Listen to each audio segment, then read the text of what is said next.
Alright, what's going on YouTube, and welcome back to another episode or video from Anything Goes, where we discuss basketball, controversy, politics, and pretty much anything else we want. Hence the name Anything Goes. If you like this video and you want to see more, make sure to like and subscribe, comment what you want to see next, and let's get right into the video. So, you saw my Luka Doncic video, or if you saw it, then you know I like to talk about the future of younger players. And Luka Doncic already said I think he's going to be MVP next season. But Trae Young, so let's talk about Trae Young. We'll talk about some of the good things he does already. Great shooter, great ball handler, has some pretty good vision. I think he averaged like nearly 10 assists this season. So he's a pretty good shooter, pretty good passer, all that. But one thing I noticed when I was doing some research for this video, his assisted 3-point field goals made percentage, it went down. His unassisted, my bad. So his unassisted 3-point ratio, it went up from 57% last season to 70% this season.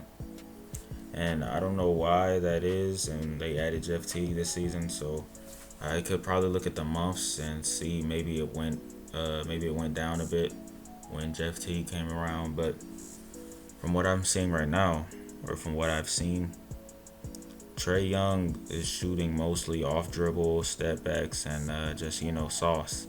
He's saucing his opponent up, which it's fine, but Trae Young will get hell of a lot more efficient if he starts running off more ball screens and pin downs, and he's moving the court, and his playmaking will also go to the next level if he's doing that. I think Stephen Curry's not ball movement, but just movement around the court is what really took him to the next level, and was what was giving the team such a problem in 2016 and 17 when they went 73-9. And of course, you added KD to that team, and it just became a juggernaut, I guess you could say. But so yeah, Trae Young, I think he needs to move off the ball more. I think it'll create more opportunities for his teammates, and I think his efficiency can get into the 40s if he starts just taking easier shots. Because even if you just watch just Atlanta Hawks, like just highlights, you just see a lot of Trae Young, like just really tough 3-pointers. And it gets to that because no one else on the team can really score right now. They didn't have Clint Capella this season. They'll have him next season. John Collins can score, but is he really getting his own shot? Not really. He can shoot, so it's pretty promising, but he's athletic. But other than that, he's not like, okay, give me the ball and let me isolate. So Trae Young has to get a little ball dominant, which is good, which is fine, but it's not really winning basketball. You see what happened with Houston. They couldn't win no championships like that. It might take you to the playoffs, but you're not going to get anywhere past that. And let's talk about defense for a minute before we continue on his shooting. So how can he improve on defense? There's not really much he can do.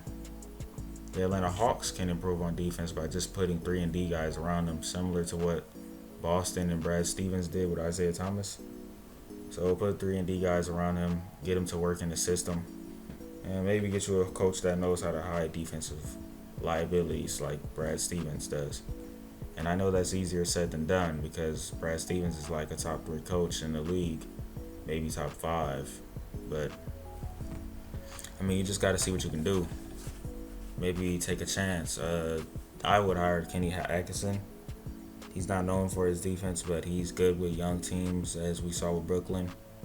My mic messed up for a minute, but yeah, he was pretty good with Brooklyn. So if I'm Atlanta, I'm looking into signing him, and hopefully he moves Trae Young off the ball a lot more.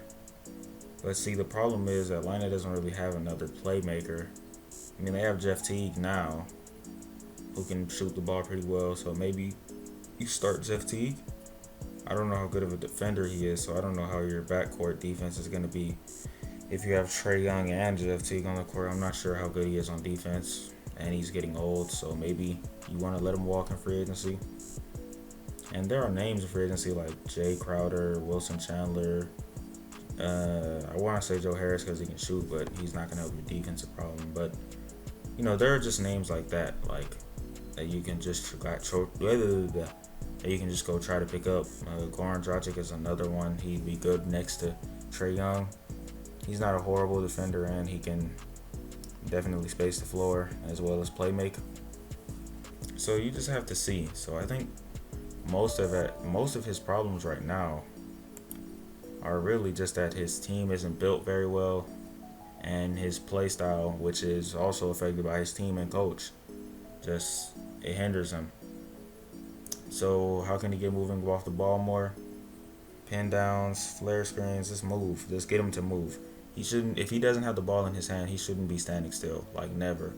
Unless it's an isolation play, he should not be standing still. So definitely want to do that. Definitely keep doing the John Collins and Trae Young pick and pop.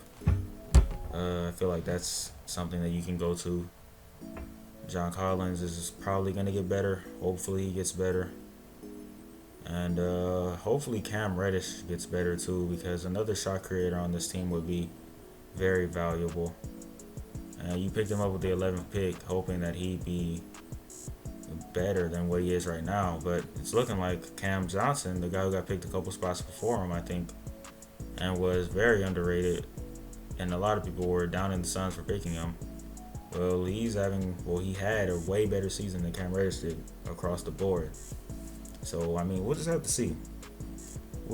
Can Cam Reddish get better?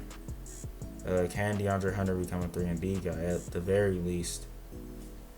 And can will Trae Young work off the ball more, and will he be willing to? I think he will. I think he'll be able to buy into a system. So, yeah, just get him off the ball more. That's what I would do if I'm the Hawks. How many points can he average if the Hawks figure it out? I think he's going to average like 30 a game again, but his efficiency will go up, and he'll probably take less shots because his teammates will find themselves getting more open. So it'll probably average out to something like 29 a game, 29.8 a game probably. 8 assists. Rebounds don't really matter. Pretty good assist to turnover ratio because he's not as dominant on the ball. And his efficiency, he'll probably shoot 50, 40, 80. Nah, I ain't gonna say 50, 40. He'll probably shoot 45, 40, and 88 probably.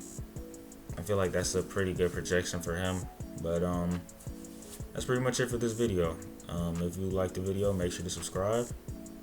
This is Anything Goes. Nate, with nothing else to say, and signing out.